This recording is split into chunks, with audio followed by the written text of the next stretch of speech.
这是在当今世界上最重要的地区，战争如何转变为和平的故事。这是研究人员小组如何询问新问题的故事。他们没有问为什么作战，而是问他们如何停止战斗。We hope that our research will help young Asians realize how much they benefit from peace. They have a much better chance than their parents and their grandparents had to improve their lives, to form their own future, and also to fight against injustice and repression with peaceful means. 长期以来，却在不太久之前，世界上最致命的战争仅发生在一个地区——东亚。它包括中国、日本、韩国、蒙古和10个东南亚国家。从1840年左右的鸦片战争到1979年的中越战争，国与国之间以及国家内部爆发了不计其数的战争。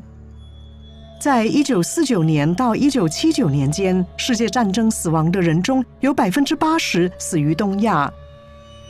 该地区是火药桶。Then, in 1979, something happened. The figures dropped. The countries stopped fighting each other, and you also had fewer internal wars.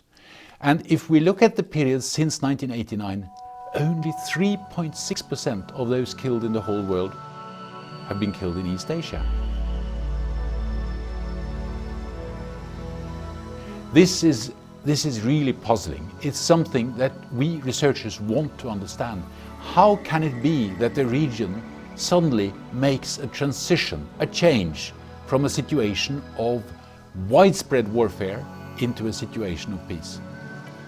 自从转向和平，东亚在繁荣和福祉方面出现了巨大发展。它在不到2代人的时间里，成为了世界领先的经济区域。东亚人更长寿、更健康，教育水平更高，生活水准达到历史最高点。This could not have happened without peace. East Asia and China have grown in peace and because of peace. 挪威历史学家斯坦托纳森在瑞典的乌普萨拉大学带领开发了东亚和平项目。6年来，他和来自欧洲、亚洲和美洲的25位小组研究人员试图回答2个问题：首先，为什么有着如此血腥历史的东亚突然停止发动战争了？第二，和平的稳定性如何？在全世界每个地方爆发的战争都注册在乌普萨拉大学强大的数据库 UCDP 中。如果25人或更多人在1年中被杀害，就会注册在列。东亚依然猛烈的冲突被密切关注着，如泰国和马来西亚之间的北大年区域。该数据库显示了本会隐藏的格局。I think absolutely important, I think, for scholars from all the regions to come together to study East Asian peace, not just, scholars from East Asia. Scholars don't have the excuse of only speaking to the very small group of people who share their ideology or who share their methodological dogma. And it forces you to think much harder about how to explain what your research is about.Why it's important, right? And why other people should care. Young Asians today tend to take the peace for granted, and who can blame them? They do not remember the Korean War or the Vietnam War. It did not happen in their lifetime. But they should realize that historically the peace in their time is unique. It's exceptional. 作为历史学家，斯坦托纳森知道战争的记忆往往玩弄着我们的思想，我们倾向于忘记最严重的战争，而记住那些最丢脸的。例如，19世纪中期中国的太平天国运动比欧洲的拿破仑战争摧毁了更多的生命。Many Chinese today do not even know about the Taiping Rebellion, but they've all heard about the much smaller Opium Wars because they were so humiliating to the Chinese nation.东南亚欧美殖民运动所发动的一系列战争，索取了成千上万的生命。日本向欧洲人学习，侵入其大多数邻国。之后，第二次世界大战带来了数以百万计的伤亡，战争在欧洲结束了，但在东亚杀戮仍在继续。一系列战争接踵而至，使东亚成为全世界的最大战场。其中有中国的内战以及朝鲜和越南的战争，东亚成为了美中苏争权夺势的战争舞台。随后，柬埔寨发生暴行，越南占领柬埔寨，中国在5周内入侵越南北部。忽然和平出现了，这是怎么发生的？ There are different theories about this. Let me tell you what I think. I think it has to do with national priorities and leadership.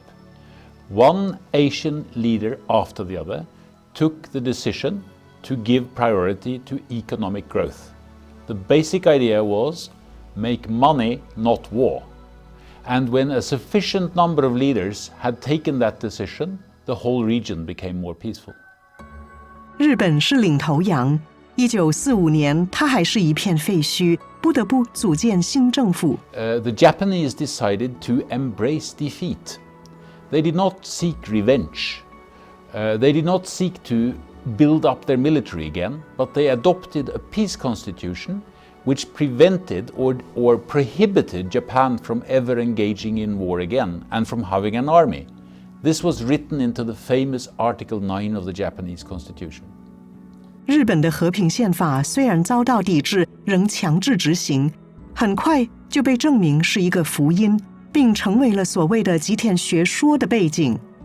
几年后，美国敦促日本在朝鲜战争中给予帮助，日本政府拒绝了。相反，国家注重经济增长。Japan created a model. In the 1960s, South Korea followed and gave priority to its economic growth, just as Japan had done, and downplayed the policies of confrontation towards North Korea. 其他几个国家紧随其后，印尼放弃了之前与邻国的对抗，推出促进发展的政策。印尼还与马来西亚、新加坡、泰国和菲律宾一同为东南亚国家联盟及东盟奠定了基础。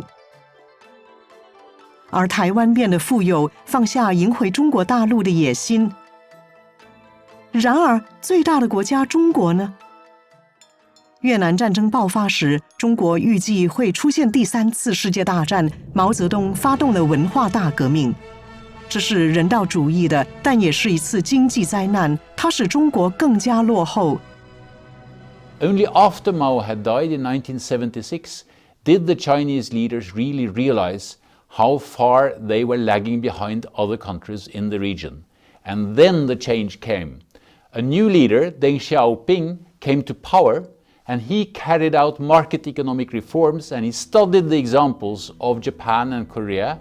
He also went himself to Japan in December 1978 and said, China does not just wish for peace, it needs peace in its neighborhood in order to modernize.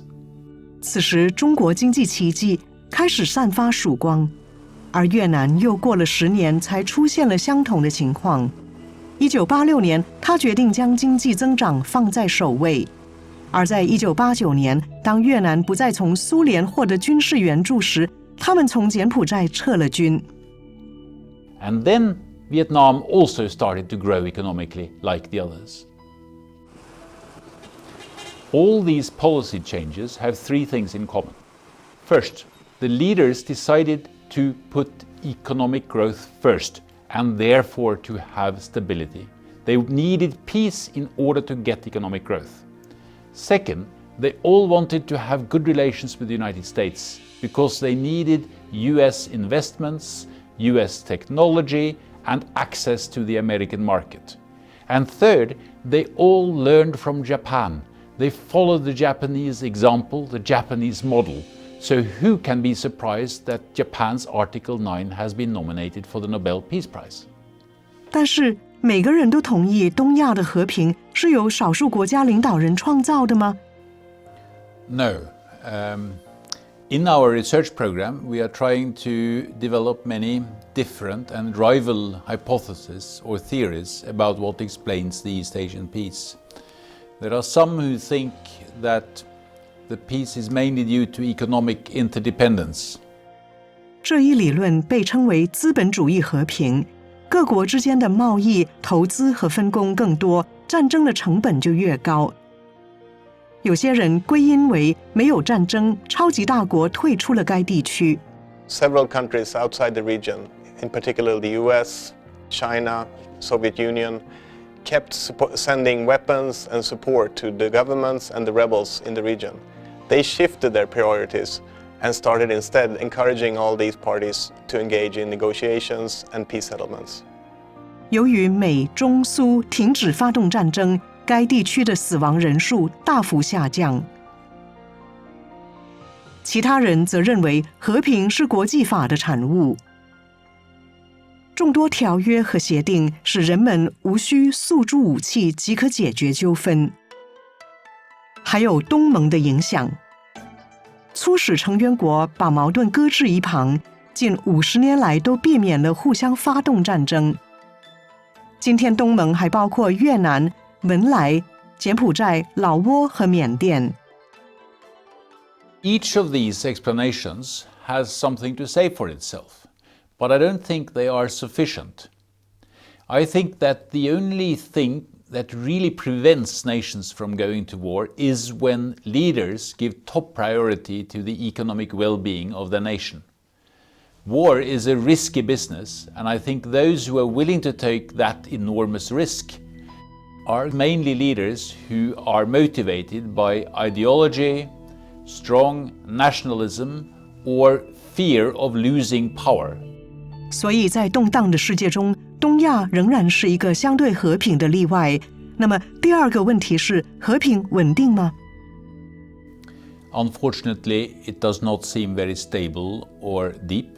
There are a lot of conflicts still simmering that have been there for a long time. They have been left unresolved. There is also still ongoing civil war in some countries, like the Philippines, Thailand, and Myanmar. And there are growing nationalist sentiments in the region. There's a danger, a risk now, that East Asian states are reverting to past tensions that could lead to past conflicts. And this is something we want to avoid. 然而，和平还取决于老百姓的态度。政治学家和核心组成员艾琳·帕恩加德认为，和平的质量与人类的安全和人民的暴力情绪密切相关。If human insecurity persists despite the relative peacefulness, I would argue that this means that the East Asian peace is fairly shallow in the sense that it's only related to the absence of battle deaths and armed conflict. Do people feel safe? Are women free from harassment? Are minorities tolerated? That's not what we find in our surveys. 暴力思想会导致暴力行为，而研究结论认为，态度是维护和平的关键因素。同样重要的是，战争的创伤并未隐藏起来。The East Asian region has a tradition of forgetting the legacy of mass atrocities and human rights violations that have been committed, and they've largely been swept under the rug. When the past is not addressed in some manner, conflict has the potential to reemerge because grievances and mistrust can continue to fester. 这滋养了侵略性的民族主义情绪。那么，当今的年轻亚洲人呢？难道他们新的高生活水准防止了他们有这样的感受？ Not really. Young people learn at school about the misdeeds done by others. They learn to blame others instead of blaming war. So many young nationalists are now saying, we used to be poor, but now we are rich and strong, so we can take back those islands we lost in the past. 许多文章和书籍作为研究的结果，已经或即将出版。但最大的成就可能是形成了支持和平的观点，这将使年轻的亚洲大众为之信服。Please remember that this century is the Asian century. The future of world peace is decided in Asia, and mainly in East Asia, which is the engine of the world economy today. The countries of East Asia are deeply integrated with each other economically, and also with Europe and the United States. So the future of world peace is decided in East Asia. In my own research and others as well, I've shown that non-violent conflicts are largely more effective than armed uprisings in getting the result. Our findings indicate that domestic violence can make people more likely to participate in political violence and thus be a cause of war. In the immediate aftermath of armed conflict, it can be beneficial to avoid justice and reconciliation processes, but this is not a long-term solution. Being in a program with different competing theories, I think, has been really useful, because it means that we constantly evaluate both our starting points and our conclusions, and everything is open for discussion. To me, it's a very big freedom in conducting research like this and in having the whole program being designed in a way that enables us to do this.